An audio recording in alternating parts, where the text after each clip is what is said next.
नमस्कार, मैं प्रद्युमन जोशीला जाट समाज और खापे राम कुमार गौतम को लेकर के सामाजिक लड़ाई आर पार लड़ने के मूड में दिखाई दे रही है। जी हां, हरियाणा प्रदेश की खापे हों, हरियाणा और आसपास के इलाके का जाट समाज हो, वो किसी भी हालात और किसी भी कीमत में राम कुमार गौतम विधायक बीजेपी हल्का सफीदों की बयानबाजी पर नरम रुख अपनाता नहीं दिख रहा है। और इसीलिए आज हरियाणा की खापे और जाट समाज नारनौंद में एक बड़ी महापंचायत करके बड़ा ऐलान करने जा रहे हैं। इस वीडियो में हम आपको विस्तार से बताएंगे। उससे पहले आप सभी दर्शकों से अनुरोध है कि YouTube पर हमारे चैनल को सब्सक्राइब करें, बेल आइकन घंटी का बटन अवश्य दबाएं, वीडियो को ज्यादा से ज्यादा शेयर करें, वीडियो को हाइप जरूर करें, अपने विचार कमेंट के माध्यम से जरूर रखें। Facebook, Instagram, Twitter, x, threads पर हमें फॉलो और लाइक जरूर करें। जो दर्शक निष्पक्ष, निर्भीक और स्वतंत्र पत्रकारिता में विश्वास रखते हैं वो हमें निरंतर आर्थिक सहयोग जरूर करें। उसके लिए आप हमारे मोबाइल नंबर 94 166 74 472 94166 74472 पर गूगल पे या फोन पे जरूर करें। आज यानी 14 दिसंबर का दिन, रविवार का वो दिन जब हरियाणा ही नहीं उत्तर भारत की नजरें और विशेषकर सामाजिक लोगों की नजरें हरियाणा के हिसार के नारनौंद पर रहेंगी। जी हां, 14 दिसंबर यानी आज नारनौंद की दादा देवराज धर्मशाला में खाप सरदारी की, सामाजिक संगठनों की, जाट समाज से जुड़ी हुई विभिन्न संस्थाओं की, जाट सरदारी की एक महापंचायत राम कुमार गौतम के मामले को लेकर होने जा रही है। जी हां, राम कुमार गौतम जिनका खुद का गांव कह लीजिए या शहर कह लीजिए, वो यही नारनौंद है। इसी नारनौंद से एक ऐतिहासिक, एक बड़ा फैसला, सामाजिक फैसला देने की नजीर पेश करने की जा सकती है। आज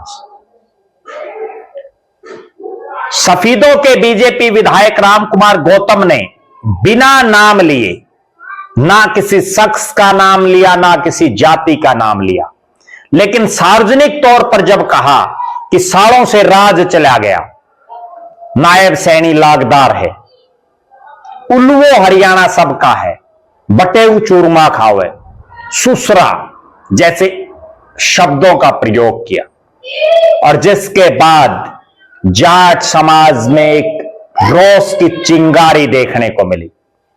हालांकि हां, वैचारिक जो मतभेद हैं वो स्पष्ट दिख रहे हैं। राम कुमार गौतम के विचार कुछ हैं, जाट समाज की बातें कुछ हैं। बहुत लोग इनको जाट वर्सेस ब्राह्मण के नजरिए से भी देख रहे हैं, लेकिन ऐसा नहीं है और ना होना चाहिए। सब समाज सम्मानित हैं। ब्राह्मण समाज बहुत सम्मानित हमेशा से रहा है, आज भी है, आगे भी रहेगा। जाट समाज की भी एक प्रतिष्ठा हमेशा से रही है, आज भी है, आगे भी रहेगी। और भी कोई भी समाज हो, सब बराबर हैं, सब सम्मानित हैं, सबका सम्मान करना चाहिए।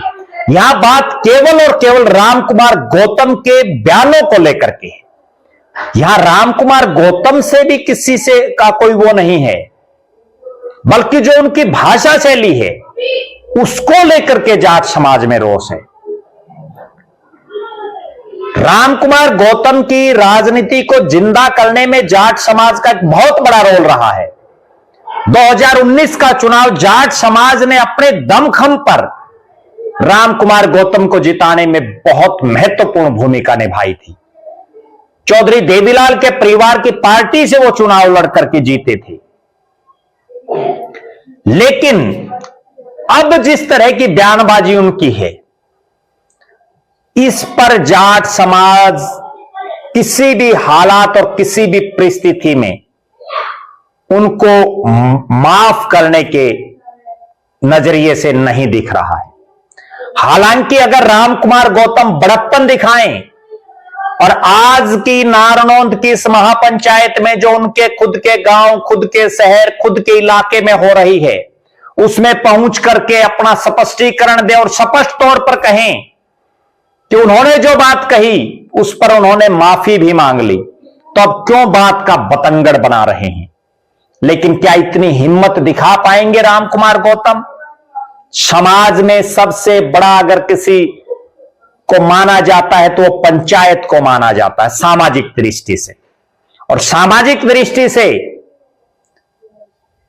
नारनौंद की देवराज धर्मशाला में आयोजित होने जा रही आज की इस महापंचायत पर सबकी निगाहें हैं, क्योंकि ठीक एक दिन छोड़ करके यानी 16 तारीख को नारनौंद के साथ लगते हांसी में हरियाणा के मुख्यमंत्री नायब सिंह सैनी हांसी विकास रैली को संबोधित करने के लिए आ रहे हैं। अगर इस मामले का पटाक्षेप नहीं होता तो सैनी साहब से भी लोग सवाल पूछ सकते हैं। और इसके बाद विधानसभा का सेशन 18 दिसंबर से शुरू होने जा रहा है।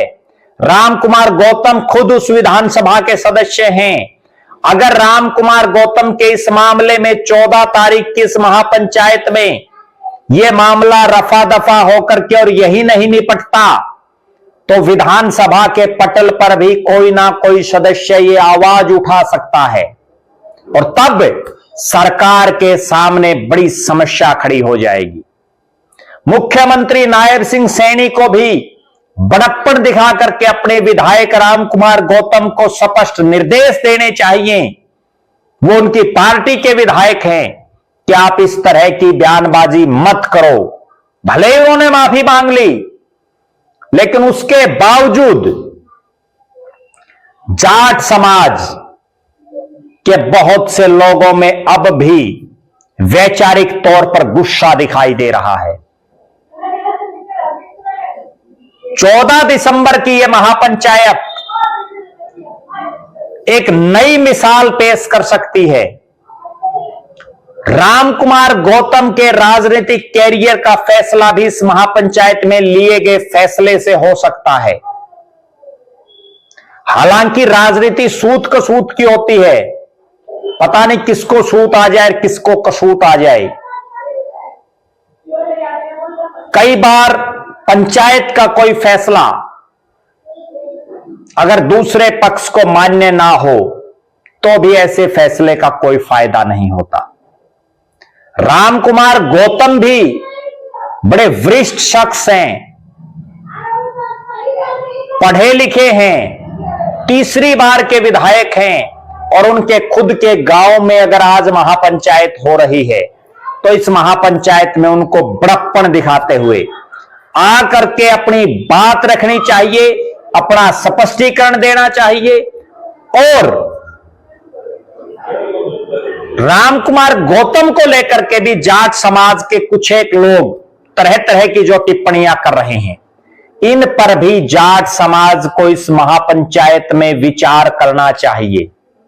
क्योंकि एक शख्स ने अगर कुछ कह दिया जिससे इतना बखेड़ा खड़ा हो चुका है, लगातार हो रहा है, और अगर उसके रिएक्शन में दूसरे लोग भी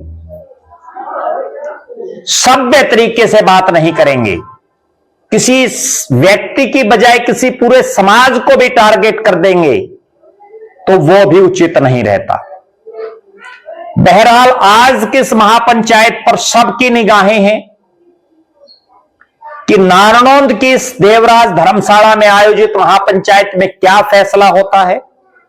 और सबसे बड़ा सवाल यही है कि पहले 7 तारीख को हांसी में मीटिंग हुई, 14 को नारनौंद में है, ये सिलसिला 14 को ही खत्म हो जाएगा या उसके बाद भी जाट समाज, खापे, सामाजिक लोग कोई अन्य बड़ा फैसला लेकर के और जगह भी महापंचायत ना कर लें? यह अपने आप में बहुत बड़ा सवाल है। और जिस तरह से इस राम कुमार गौतम के वक्तव्य के बाद हरियाणा के राजनीतिक गलियारों में भी तरह तरह की चर्चाएं हैं, उन पर भी आखिर कब ठहराव होगा, यह भी बहुत बड़ा सवाल है। आप दर्शकों की क्या राय है? राम कुमार गौतम की बयानबाजी को लेकर के आप क्या मानते हैं? राम कुमार गौतम के समर्थन में उतरे ब्राह्मण समाज के कुछ एक लोगों की टीका टिप्पणी को आप किस नजरिए से देखते हैं? राम कुमार गौतम की बयानबाजी के बाद जाट समाज के कुछ एक लोगों के जो बयान आए, उन पर भी आप अपनी राय जरूर रखें। और आप यह भी जरूर कमेंट करें कि आज किस महापंचायत के बाद क्या इस पूरे मामले का यही पटाख से हो जाना जरूरी है या यह मामला और ज्यादा लंबा चलेगा? आप लगातार हमारे साथ बने रहें। हमारे फेसबुक पेज को लाइक और फॉलो करें, यूट्यूब पर चैनल को सब्सक्राइब करें, बेल आइकन घंटी का बटन अवश्य दबाएं, वीडियो को ज्यादा से ज्यादा शेयर करें, वीडियो को हाइप जरूर करें, अपने विचार कमेंट के माध्यम से जरूर रखें। जो दर्शक आर्थिक रूप से सक्षम हैं वो हमें निरंतर आर्थिक सहयोग जरूर करें। बहुत बहुत धन्यवाद। आपका अपना प्रद्युमन जोशीला।